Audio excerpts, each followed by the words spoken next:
my yeah, I also wanted to ask you about, because you gave us lots of tips how to build resilience, and so I wanted to ask about a small example of a challenge where that really tried your resilience. Well, life is full of challenges, and and if you have two choices when you face these challenges. One is you take it on board and you enter the battlefield. If you didn't, and then you have lost. It's just like going to a cricket match. If you didn't go to a cricket match, you have this thing called a walkover. That means the other party will win without, because you didn't turn up in it.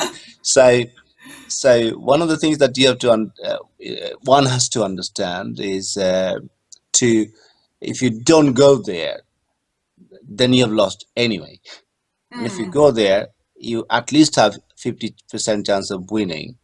yes. So I could give you many examples, and one of the examples of challenges that I had was the decision to give up my very um, good job in dentistry. He was extremely heavily paid, as you can Mm, see, that I could have sack full of money and walk away from that into the medical school as a senior person, already been trained as a maxillofacial registrar for and doctor for 4 years, already been a fellow of the College of Surgeons of Glasgow, then mm, go back as a medical student into medical school and start learning again.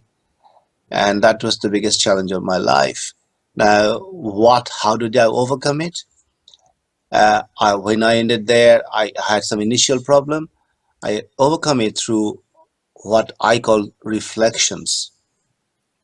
And reflections are best done in silence, where you and yourself is there, no one else is.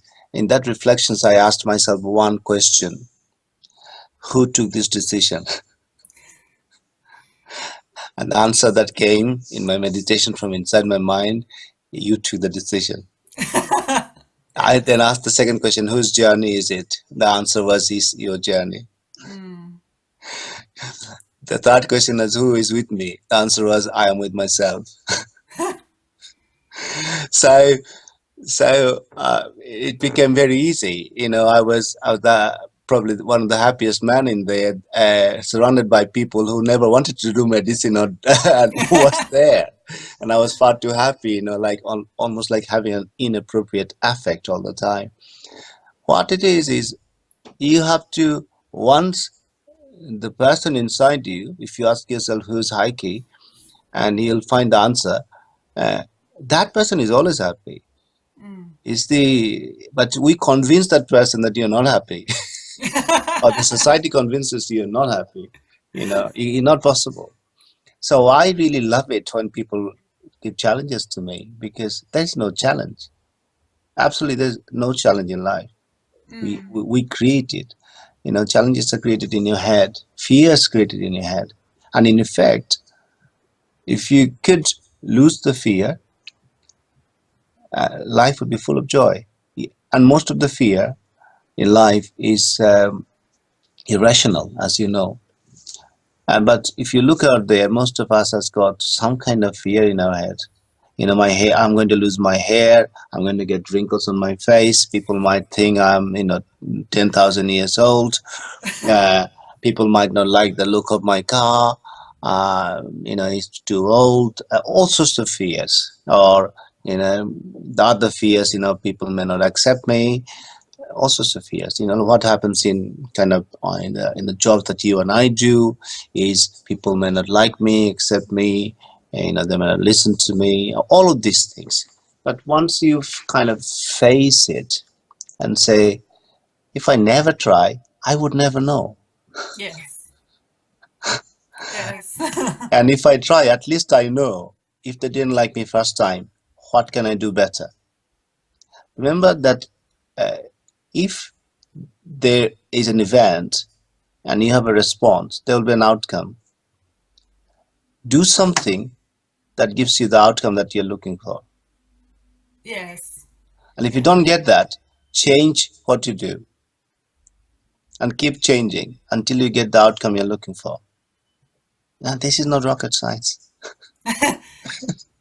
No, but I guess it sometimes passes you by that insight, even though it's very simple. That's why it's not, you see, it's so simple and so subtle and so easy. People are not trying it. You know, it's just like this, just like this. And people will say to you, I can't dance. I said, have you ever tried? No. People will say to you, I can't learn a new language. We said, have you tried to learn a new language? And going back to the point, if you try anything in your life without an ounce of love in your mind, it's not going to succeed. No. I will give you an example, which is anyone can feel this. If someone cooks you a meal that they did not want to cook for you, that meal would not taste very good. Mm.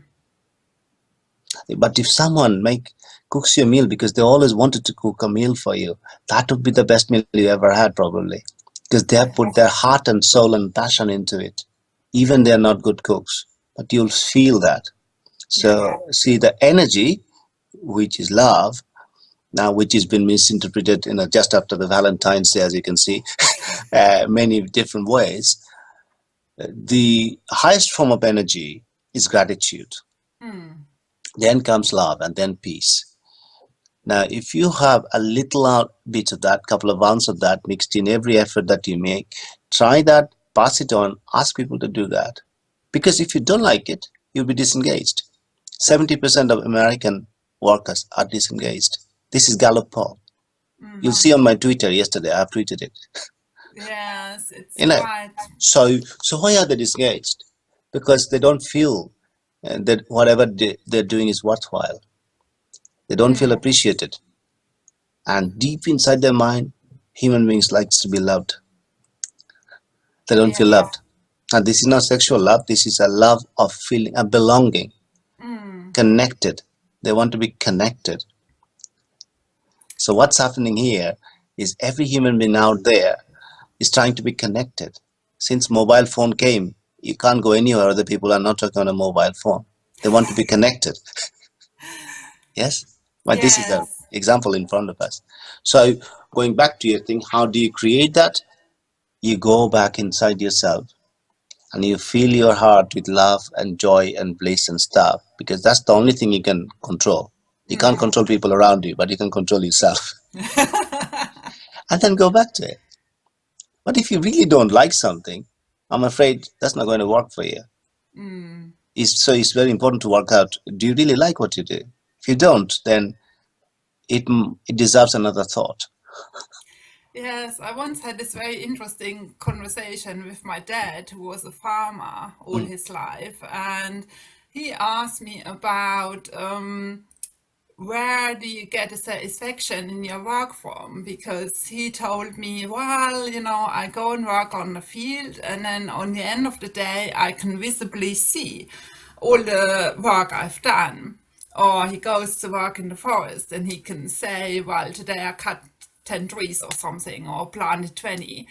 And he said, how, what do you do all day?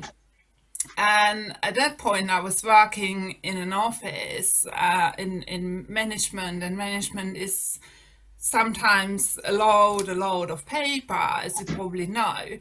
And then I thought, well, on the surface, it looks like I'm just shuffling paper from one side to another. But it forced me to think about what difference the paper makes to people. And then I found that connection again.